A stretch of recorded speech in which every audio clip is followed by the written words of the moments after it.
Anong kinakain nyo? Wala, wala nang kanin. Konti nga po ito eh. Anong ulam mo? Dalagbong kapiraso. Sinong nanghuli? Yung wawa ko po. Tinik na yan na. Wala nang ano. Wala nang laman. Mga kababayan, yan po yung buhay ng mga katutubo dito na dumagat. Kahit wala nang ano, laman, ay hati-hati. Bumili ako dun ng bigas ha. Kainin nyo yun, marami yun. Pakabusog kayo ha. Kuya, magluto ka na ng kanin. Kumusta naman? Busog ka na. Ikaw, busog ka na. Anong pangalan mo? Andrew po. Andrew, ikaw? John Ray po. John Ray. John Ray. Ano naman ito? Ang dami. Ano ito? Ano to? Kanin din. Mga kaibigan at mga kababayan, samahan niyo po ako ngayong araw na ito at tayo mamimili ng mga bigas sa kailangan ng mga katutubong dumagat. Nakikita niyo naman ang kanilang kalagayan ay halos wala na silang makain at tanging mga iilang butil ng kanin ang kanilang kinakain sa kanilang bibig.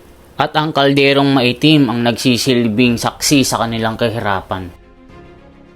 Dito mga kababayan, ang mga gintong ating pinamili sa kanila at binenta ko naman ito ng mas mahal kung saan ang mga pinagbentahan natin na pera ay ating ipamimili ng mga bigas sa kailangan nila. Akin na lang ito. Wala. Sa'yo na ito. Sa'yo na. Wala nang tinira sa'yo.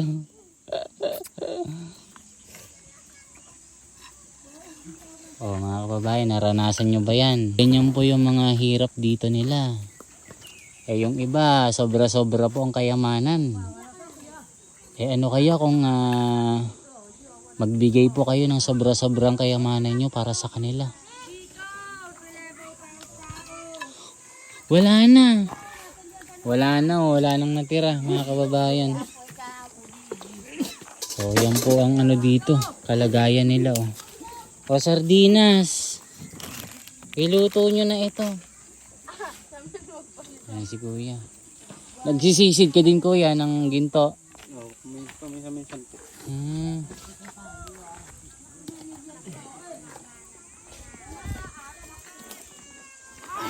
So, ito yung tubig nyo.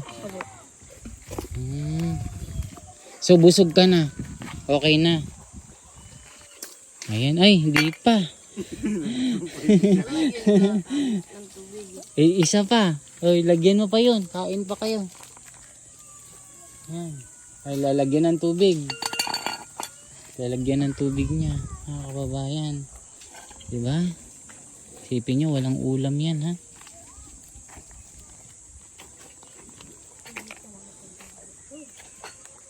So, itatry natin na magginto dito.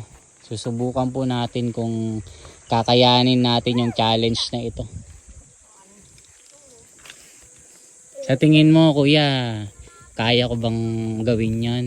Kaya ko kaya gawin yung pagmimina? Ha? Sa tingin mo, kaya ko? Dali lang naman po. Ha? Dali lang po. Baka kayanin po naman yun. Kaya ko yon. Okay lang tayo mamana ng isda, kailan? Mamaya mamana tayo. Ha? Sige, tatry natin. Yan na, luto na. Yan na po yung kanin mga kababayan. Sabi nila, yung bigay natin nung nakaraan ay hindi pa daw nauubos. So yung dala po natin na 2 kabang bigas at mga grocery ay nagpapasalamat po sila mga kababayan.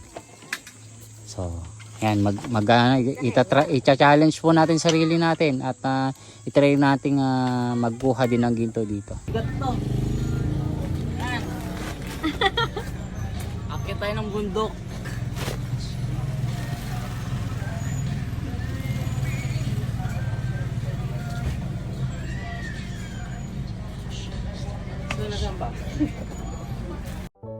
Dito mga kababayan, ako'y bumili ng mga bigas sa kailangan ng mga katutubo.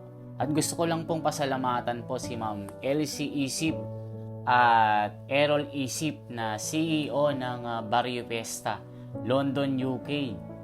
Sila po ang bumili ng mga ginto ng mga katutubong dumagat. Binili po nila ng mas mahal ito para daw makatulong ito sa mga katutubo. Kasi sabi po nila, yung mga umaangkat daw ng mga ginto na nakukuha nila ay binabarat lang daw po sila. Ang kada 3 guhit daw po ay binibili po ng mga umaangkat sa kanila ng 750. Kaya yung mga nakukuha nilang mga ginto kung saan ito'y wala pang 1 guhit ay binibili ko po ng 500 na kung saan binibili po ng mga bumibili sa kanila ng 250. Doble po yung kuha natin sa kanila, yung presyo ay dinadagdagan po natin. Kaya dito mga kababayan, merong bunga yung ating pagpunta doon. At tayo po ay makakatulong talaga sa kanila. Kasi sabi nila mga kababayan, ni isang ayuda ay walang nakakarating sa kanila na bigay ng pamahalaan. Bagkus ginagamit daw ang kanilang pangalan para kumuha ng mga ayuda ng mga ilang mga mapagsamantala na kanilang mga kilala. Kaya sabi nila, nagpapasalamat po sila kasi nga meron po tayo at nagkaroon po sila ng pag-asa kasi tayo lang daw ang kauna-unahan na nagpunta doon na mamigay ng mga tulong. Dito mga kababayan, lahat po ng mga kita ng video ko at nung pinagbentahan ko ay binibigay ko sa kanila at wala po tayong iniiwan sa atin. Alam natin na maraming magtataas ang kilay. Sabi nila ay nandyan lang ako para kumita ng pera at pagsamantalahan po sila. Nagkakamali po kayo mga kababayan dahil yung mga video ko ay kokonti pa lang ang kita at hindi pa sapat na talagang tumulong. Sinoshoulder po natin yung mga binibigay po natin sa kanila. At meron po talaga tayong mga supporter na talagang nagbibigay ng tulong sa kanila para po pandagdag po sa mga tinutulong natin sa mga katutubo. Marami po tayong tinutulungan mga kababayan, hindi lamang po sila kasi tayo naglalakbay sa mga maraming mga lugar na katutubo para magpaabot ng mga tulong.